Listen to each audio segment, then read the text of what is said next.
My daughter got an interesting letter in the mail the other day. It's from some kid we'll call Vanessa. I asked her if it was okay for me to share it, and she said sure, so let's give it a read. It says, "Hi Kylie, my name is Vanessa. I know your grandmother, Jennifer, and met when you went to visit her. Also wanted to say hi, and wondered if we could be pen pals." Well, this is starting off nice, right? If you've been following my channel for a while, you'll know my mom is a Jehovah's Witness, and that's made our relationship kind of rocky, to say the least. Let me put it all on the table. I think the religion of Jehovah's Witnesses is a destructive cult that does nothing but ruin people's lives. And I've made a career out of talking about exactly why it's harmful and how to identify other harmful groups. One might say I'm one of the most well-known apostates in the US. The letter makes it clear that little Vanessa is a Jehovah's Witness and wants Kylie to be one too. So needless to say, Vanessa picked the wrong kid as a pen pal. We're gonna read the rest of the letter, and then we'll take a look at a clip from a Jehovah's Witnesses convention. Let's get into it.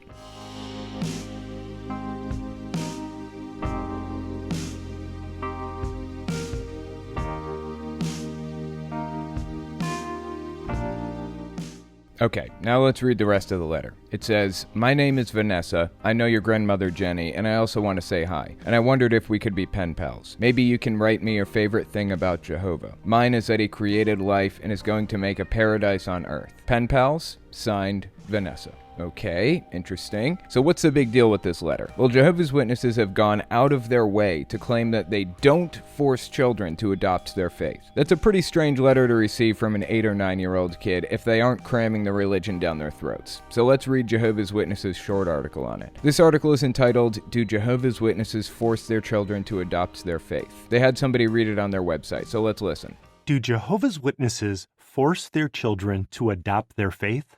No, because worshiping God is a personal decision. Jehovah's Witnesses teach their children Bible principles, but when the children grow older, each one must decide for himself whether he will become one of Jehovah's Witnesses. Okay. So they have to decide for themselves. And you don't influence that decision at all. Oh, you do influence it. Okay, but you don't shun them if they choose not to be a Jehovah's Witness, right? You do.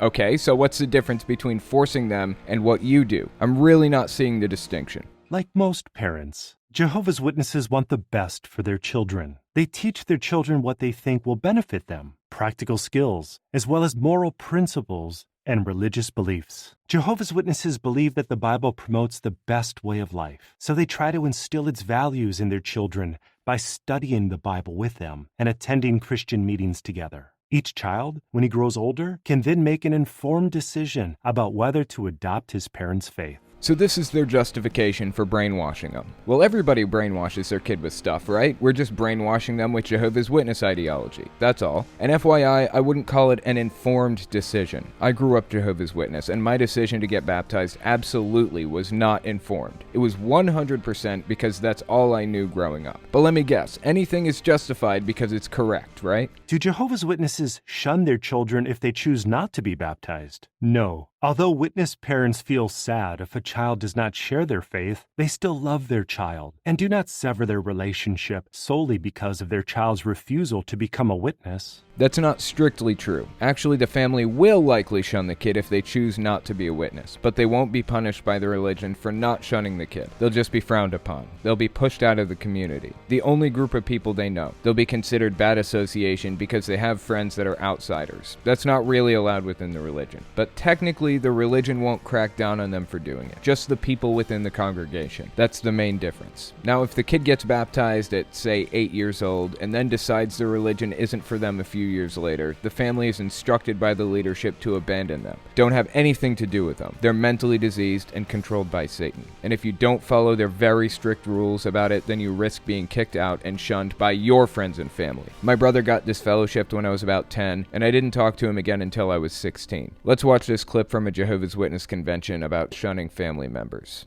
If you regularly take advantage of all that Jehovah provides, you will never become a helpless victim of fear. Well, we have a couple of sisters that we want to interview. First, we have Sister Melody Thomas. She's from the Knoxville Northwest congregation. Melody is 10 years old, and she was baptized late last year in November. So I have a couple of questions for you, Melody. First of all, what specific fear has at times challenged you in your service to Jehovah? Well, a specific fear deals with one of my sisters who is disfellowshipped, and she had contacted me before my baptism and was encouraging me to keep in contact with her. And even though I do miss her and love her, I know that if I didn't maintain contact with her, it would be difficult to stop communicating with her if I started. Okay, well, thank you for sharing that. Now, Melanie, how has Jehovah helped you overcome that fear? Well, Jehovah has helped me cope in many ways. He gave me the courage to stand up to her and tell her that I couldn't communicate with her at all because I didn't want her in a relationship with Jehovah. And he also helped me with so much sorrow and loneliness and missing her. So growing my relationship with Jehovah through prayer and studying has really helped with this and all my fears. Okay, well, thank you for sharing that, Melanie.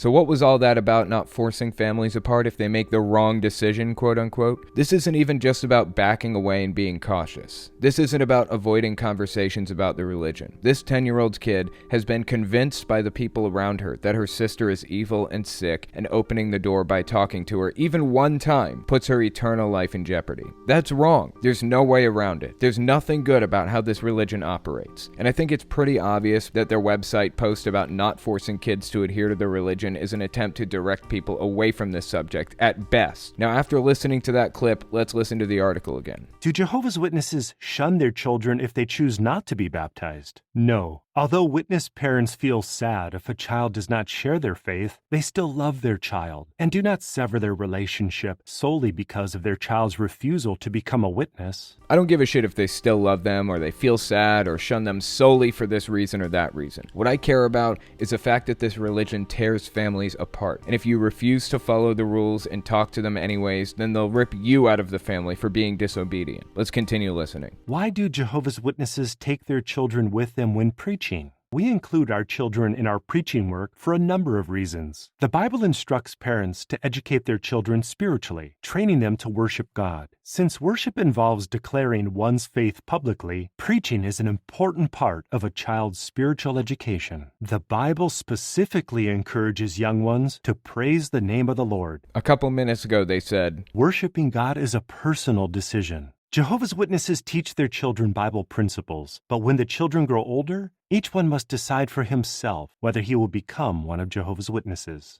And now they're saying, since worship involves declaring one's faith publicly, preaching is an important part of a child's spiritual education. This doesn't sound as neutral as they wanted it to in the beginning. I've talked about propaganda before, but this is a pretty clear example of it. Propaganda and logical fallacies go hand in hand. In most cases, there's a propaganda technique to go along with each logical fallacy. There's the poisoning the well logical fallacy, and there's the poisoning the well propaganda technique. There's the appeal to emotion fallacy and the appeal to emotion propaganda technique. They don't always go hand in hand. There are some propaganda techniques that aren't directly tied to fallacies, like fire hosing propaganda. Spread a bunch of misinformation around as much as you can through as many channels as possible. Twitter, sympathetic news networks, Facebook, whatever. Most of it isn't going to stick for the people who hear it, but a percentage of it will stick. Or the propaganda technique called the big lie. Make up some big elaborate story with a bunch of detail. People are more likely to believe it if it has details. In this case, Jehovah's Witnesses are using a propaganda technique where they start out at a neutral position and seem to quell concerns that they're forcing kids to join their religion. They say they never do that. It's against their religion. People have to make decisions for themselves. And as you go deeper in the article, they start to back off that position more and more. So the reader starts out sympathetic to their religion because they're denouncing something most people can agree is bad, which opens the reader up to be more trusting. And as you move through the article, they use the trust you have for them from the first couple of paragraphs to move you over on the issue. They are disturbingly good at using propaganda, and have been for a long time. But being able to recognize it is a step in the right direction. Once you see exactly what they're doing, it takes everything you have to keep from vomiting every time you see it. To get back to little Vanessa and the letter she wrote to the daughter of one of the most recognizable apostates in the United States, I told Kylie she should write back to tell her she doesn't believe in that garbage. She opened the door. She invited Kylie's opinion into her life. Writing a letter to somebody who might or might not be sympathetic to the religion was a risk. In this case, the risk didn't pay off, but Kylie's heart is too soft for it. She says she isn't going to write back. To each their own, I guess. I hope Vanessa finds her way out one day.